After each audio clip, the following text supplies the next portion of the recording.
മനുഷ്യനടക്കമുള്ള എല്ലാ ജീവജാലങ്ങളുടെയും ശാരീരിക ഘടനയും നിറവും വലിപ്പവും വ്യത്യസ്തമായിട്ടാണുള്ളത്.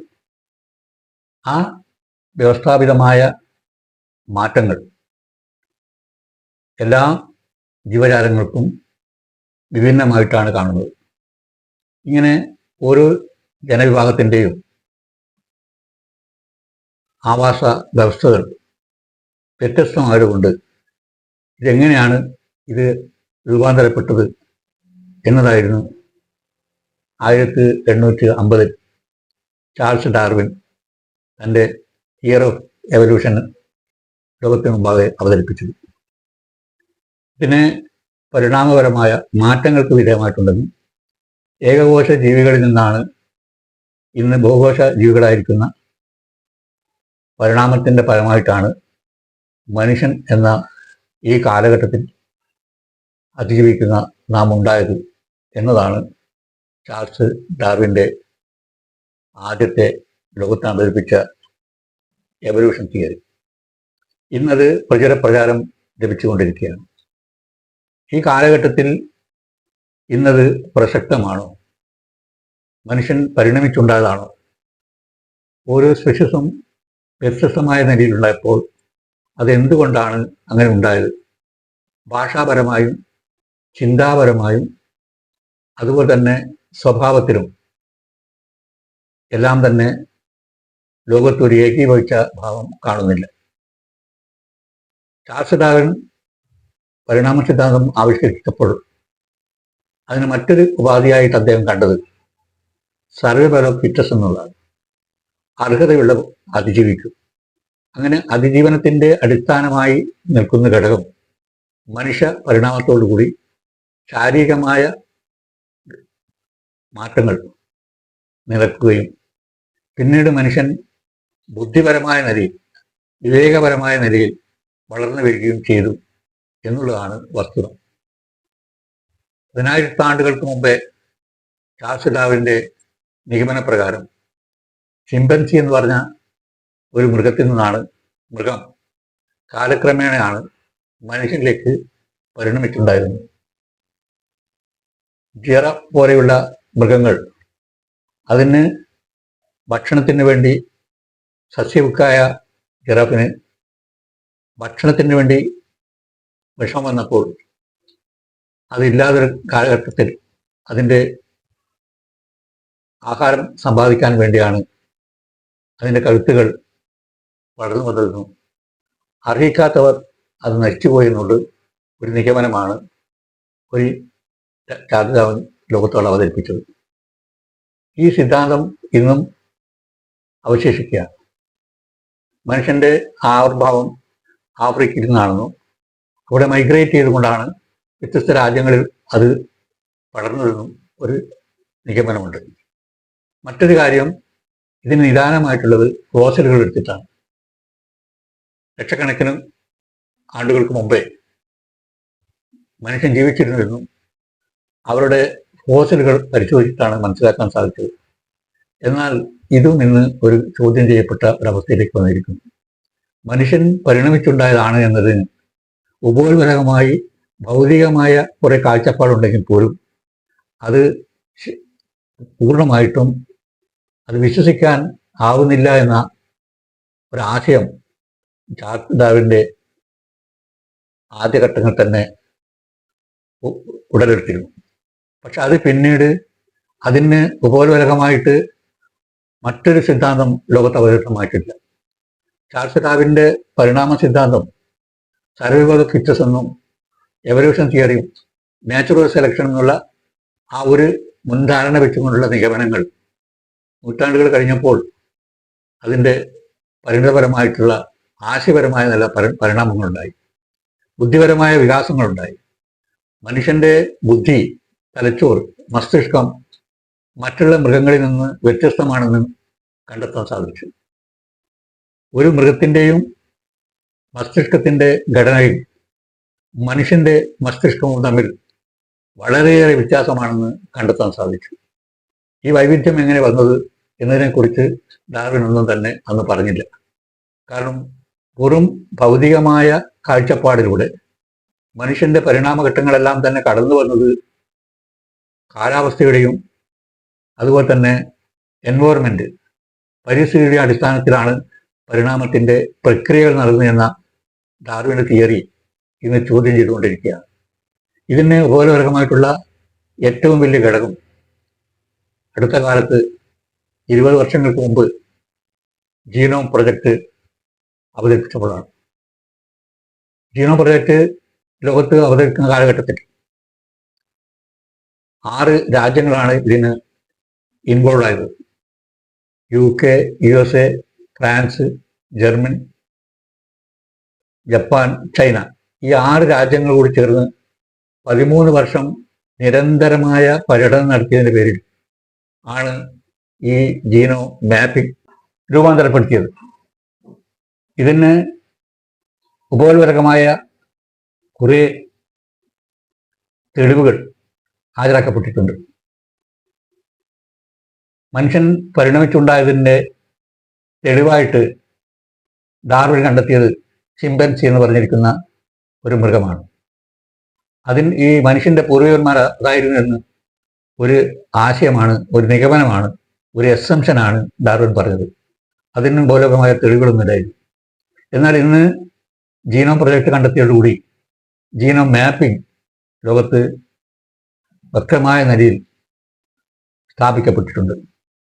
ചിമ്പൻസിയുടെ ജീനിന്റെ ശതമാനം മനുഷ്യനുമായിട്ട് 98%. 98% മാത്രമേ ചിമ്പൻസിയും മനുഷ്യനും തമ്മിലുള്ള ജീനുക്കുള്ള വ്യത്യാസമുള്ളൂ. അതുപോലെ തന്നെ കുരങ്ങ്, മങ്കി, അതും 98% വ്യത്യാസമാണ് വന്നത്.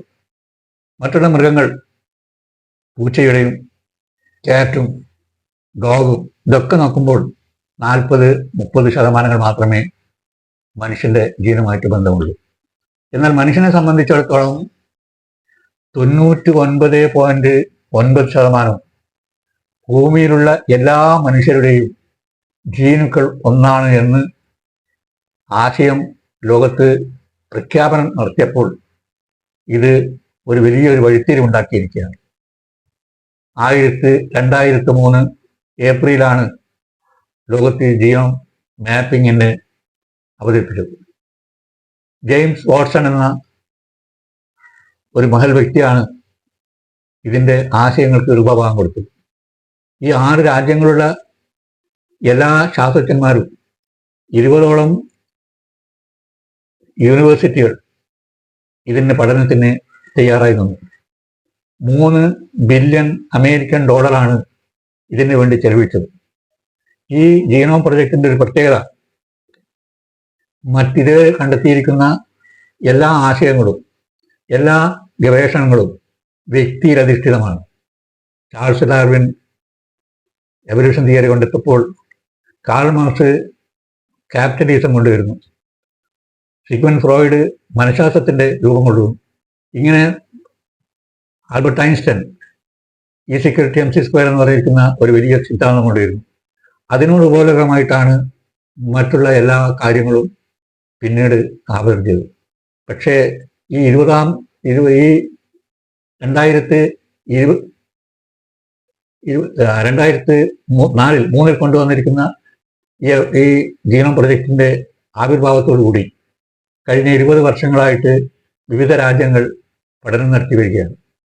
ഏറ്റവും പഠനത്തിന് വിധേയമായത് മസ്തിഷ്കം തന്നെയാണ്. മസ്തിഷ്കത്തിന്റെ കിടക്കുന്ന ന്യൂറോൺസുകൾ ന്യൂറോ ട്രാൻസ്മിഷൻ നടന്നുകൊണ്ടിരിക്കുകയാണ്. 10,000 കോടിയിലധികം ന്യൂറോൺസുകൾ നമ്മുടെ മസ്തിഷ്കത്തിലുണ്ട്. ഈ മസ്തിഷ്കത്തിലുള്ള ന്യൂറോൺസുകൾ തന്നെ വ്യത്യസ്തമായ ഡ്യൂട്ടികളാണ് ചെയ്തുകൊണ്ടിരിക്കുന്നത്. അതിൻ്റെ പരിണാമ സിദ്ധാന്തത്തിൽ ഈ രൂപത്തിൽ ഒരു മൃഗത്തിലും മനുഷ്യനിൽ പോലെയുള്ള ന്യൂറോ ട്രാൻസ്മിഷൻ നടക്കുന്നില്ല എന്നും കണ്ടെത്തിയിട്ടുണ്ട്.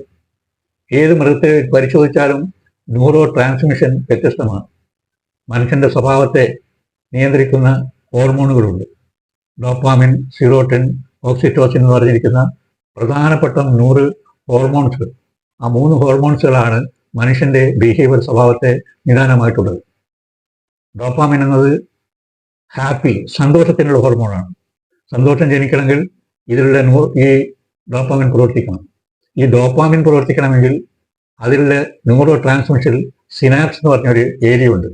അവിടെയുള്ള കെമിക്കൽസ് ഉണ്ട്. ആ കെമിക്കലിൽ DNA പരിശോധിച്ചപ്പോൾ അവിടെ ഈ ജീനോം പ്രൊജക്റ്റിന്റെ രൂപത്തിൽ സീക്വൻസി ഒരേപോലെ കാണാൻ സാധിച്ചു. അപ്പോൾ ഹാപ്പി അല്ലെങ്കിൽ ഒരാൾ സന്തോഷം ഉണ്ടാവണമെങ്കിൽ ഈ ജീനോം പ്രൊജക്റ്റിലുള്ള ഈ ജീൻസുകൾ അഡ്നൈൻ, തൈമൈൻ, ഗുണൈൻ, സൈറ്റോസിൻ എന്ന് പറഞ്ഞിരിക്കുന്ന 4 നൈട്രജൻ ബേസുകളാണ്. അതിൻ്റെ സീക്വൻസുകൾ യോജിക്കുമ്പോഴാണ് ഹാപ്പി ഉണ്ടാകുന്നത്. അതുപോലെ തന്നെ സിറോട്ടോൺ, അതൊരു സാറ്റിസ്ഫാക്ഷനാണ്, സംതൃപ്തി. നമുക്ക് എന്തെങ്കിലും കാര്യം സംതൃപ്തി ഉണ്ടാണെങ്കിൽ സിറോട്ടിൻ പറയും. ഓക്സിറ്റോസിൻ എന്ന് പറഞ്ഞിരിക്കുന്നത് ലവ് ആണ്, സ്നേഹത്തെ പ്രകടിപ്പിക്കുന്നത് ഓക്സിറ്റോസിൻ എന്ന് പറഞ്ഞിരിക്കുന്ന ഒരു ഹോർമോണാണ്. ആ ഹോർമോണിലുള്ള ജീനുക്കളാണ് ഈ ഓക്സിറ്റോസിൻ എന്നുള്ള ഹോർമോണിലുള്ള ജീനുക്കൾ പ്രവർത്തിക്കുന്നില്ലെങ്കിൽ അത് ഒരാൾക്ക് ലവ് ഉണ്ടാവുകയില്ല. ആ ലവിന്റെ ബേസിക് ഈ ഓക്സിറ്റോസിൻ എന്ന് പറഞ്ഞിരിക്കുന്ന ഹോർമോണാണെന്നും ആ ഹോർമോണിലുള്ള ജീനുക്കളാണെന്നും കണ്ടെത്തിയിട്ടുണ്ട്. ആ ജീനുക്കളുടെ സീക്വൻസ് കറക്റ്റായിട്ട് മാറണം. അപ്പോൾ 99.9% മനുഷ്യകുലത്തിന്റെ മുഴുവനും ജീനുക്കൾ ഒന്നാണെന്നുള്ള ഏകീഭാവമാണെന്നുള്ള കണ്ടെത്തലോടുകൂടി പഴയ എവല്യൂഷൻ തിയറിക്കൊക്കെ തന്നെ രൂപഭാവങ്ങൾ ഉണ്ടായിക്കൊണ്ടിരിക്കുകയാണ്. ഇന്ന് പ്രചാരം ചിന്തിച്ചില്ലെങ്കിൽ പോലും ക്രമേണ ഈ ജീനോം മാപ്പിംഗ് വർദ്ധിച്ചുകൊണ്ടിരിക്കുകയാണ്. നമ്മുടെ ശരീരത്തിൽ എത്രമാത്രം ജീനുക്കളുണ്ടെന്നും നമ്മുടെ സ്വഭാവത്തിന്റെ ജീനുക്കൾ എന്താണെന്നും നമുക്ക് രോഗങ്ങൾ വരാനുള്ള കാരണം എന്താണെന്നുള്ള ജീനുക്കളെ കുറിച്ചുള്ള പഠനം നടത്തിയപ്പോൾ ഒരു സലൈവിലെ കൂടി നമ്മൾ ഒരു ബ്ലൂ പ്രിന്റ് നമുക്ക് കിട്ടാൻ സാധിക്കും. അപ്പോൾ ഇതിന്റെ അടിസ്ഥാനത്തിൽ ചിന്തിക്കുമ്പോൾ നമുക്കുള്ള കോഗ്നിഷൻ, നമുക്ക് വൈജ്ഞാനിക രംഗത്ത് നമ്മൾ മാറിക്കൊണ്ടിരിക്കുകയാണ്. എവല്യൂഷൻ തിയറി പ്രകാരമാണെങ്കിൽ അങ്ങനെ മാറാൻ വഴിയില്ല. മനുഷ്യൻ എല്ലാ ജീവജാലങ്ങളെയും കീഴ്പ്പെടുത്താനുള്ള ഏറ്റവും ഉയർന്ന ജീവികൾ മുതൽ സാധാരണ കാണുന്ന മൃഗങ്ങളെ പോലും മനുഷ്യന് കീഴ്പ്പെടുത്താൻ സാധിക്കും. മനുഷ്യന് ആയുധങ്ങൾ ഉണ്ടാക്കാൻ വേണ്ടി സാധിക്കും. മനുഷ്യന് ലോകത്തെ തന്നെ കീഴ്പ്പെടുത്താനുള്ള ഒരു കപ്പാസിറ്റി, ഒരു വൈഭവം, ബുദ്ധി വൈഭവം ഇന്ന് ആർജിച്ചിരിക്കുന്നു. മനുഷ്യന് തന്നെ മനുഷ്യനെ നിർമ്മിക്കാൻ പെടുന്ന റോബോട്ടുകളിൽ നിന്ന് വന്നിരിക്കുന്നു. ആർട്ടിഫിഷ്യൽ ഇന്റലിജൻസും മനുഷ്യ ബുദ്ധിയിൽ നിന്ന് വന്നതാണ്. അങ്ങനെ ബുദ്ധിപരമായ മാറ്റങ്ങൾ ഉണ്ടാവും. ശാരീരികമായ ഘടനകൾ 99.9% എല്ലാ മനുഷ്യരുടെയും ശരീരഘടന ഉണ്ടാവുകയും 0.1 നമ്മുടെ വ്യത്യസ്തമായ സ്വഭാവങ്ങളും രൂപങ്ങളും ബിഹേവിയർ എൻവയോൺമെന്റുമായിട്ട് നടന്നത്. ഇപ്പോൾ അടുത്ത കാലത്ത് നടത്തിയ പഠനം, ഗവേഷണ ഫലം മനസ്സിലാക്കിയത് പാരമ്പര്യം വളരെ പ്രധാനപ്പെട്ട ഒന്നാണ്. എല്ലാ ജീവജാലങ്ങളുടെയും പാരമ്പര്യം ഒരേപോലെയായിരിക്കും. അവിടെ ഒരിക്കലും തന്നെ എവല്യൂഷൻ ഉണ്ടാവുന്നില്ല, സർവൈവൽ ഓഫ് ഫിറ്റ്നസ് ഉണ്ടാവുന്നില്ല. അതുപോലെ തന്നെ ഒരു തരത്തിലുള്ള മാറ്റങ്ങൾക്കും വിധേയമാവുന്നില്ല. ഈ ബുദ്ധിപരമായ മാറ്റങ്ങൾ കണ്ടെത്തിയോടുകൂടിയാണ് മനുഷ്യന്റെ കഴിവുകൾ അതിരറ്റതാണെന്നും അത് വിവരിക്കാൻ പറ്റാത്ത രൂപത്തിൽ ഭാവനാത്മകമായ നിലയിൽ കീഴ്പ്പെടുത്താൻ സാധിക്കുന്ന നിലയിൽ യൂണിവേഴ്സിനെ തന്നെ, പ്രപഞ്ചത്തെ തന്നെ മാറ്റിമറിക്കാനും മറ്റുള്ള ഗ്രഹങ്ങളിലേക്ക് മനുഷ്യൻ ചെന്നെത്താനും എല്ലാം സാധിച്ചത് ഈ കോഗ്നിഷനാണ്, ബുദ്ധിവൈഭവമാണ്. ഈ ബുദ്ധിവൈഭവത്തിന് എങ്ങനെ സംഭവിച്ചു? എപ്പോഴും മാറിക്കൊണ്ടിരിക്കാൻ ബുദ്ധിവൈഭവങ്ങൾ മാറിക്കൊണ്ടിരിക്കുന്നതിന്റെ അവസ്ഥ എന്താണ്? ഇതെങ്ങനെയാണ് ജീന് പ്രവർത്തിക്കുന്നത്? 0.1 മാത്രമാണ് ഈ ബുദ്ധിവൈഭവത്തിന് കാരണമെന്നും കണ്ടെത്താൻ സാധിച്ചിട്ടുണ്ട്. ഇതുകൊണ്ട് നമുക്ക് വ്യക്തമാവുന്നത് മനുഷ്യന്റെ എല്ലാ ജീവജാലങ്ങളുടെയും വ്യത്യസ്തമായ ജീനുക്കളാണെന്നും ആ ജീനുക്കളും തന്നെ വ്യത്യസ്തമായ രൂപത്തിലാണ് പ്രവർത്തിക്കുന്നതും എന്നും കണ്ടെത്തിയതോടുകൂടി എവല്യൂഷൻ തിയറിക്ക് ഒരു മങ്ങൽ ഏറ്റിരിക്കുന്നു എന്ന വസ്തുത ഇവിടെ വാസ്തവികമായ നിലയിൽ തെളിയിക്കപ്പെട്ടിരിക്കുകയാണ്. ഇതേവരെയുള്ള ഹാബിച്വലായിരിക്കുന്ന പരിണാമമാണ് സംഭവിച്ചതെങ്കിൽ മനുഷ്യന്റെ ബുദ്ധിപരമായ മാറ്റങ്ങൾ ഹാബിച്വലായിട്ടുള്ള പരിണാമമല്ല, മറിച്ച് നമ്മുടെ അറിവുകളും കഴിവുകളും വികസിക്കുന്നതിൻ്റെ കാരണം എന്താണെന്നുള്ളതിനെ കുറിച്ചാണ് ഇന്ന് ആധുനിക ശാസ്ത്രം ചിന്തിച്ചുകൊണ്ടിരിക്കുന്നത്. ആ ചിന്താഗതിയിൽ നമ്മുടെ നാച്ചുറൽ സെലക്ഷനും സർവൈവൽ ഓഫ് ഫിറ്റ്നസും തന്നെ അപ്രസക്തമായി കൊണ്ടിരിക്കുകയാണ്.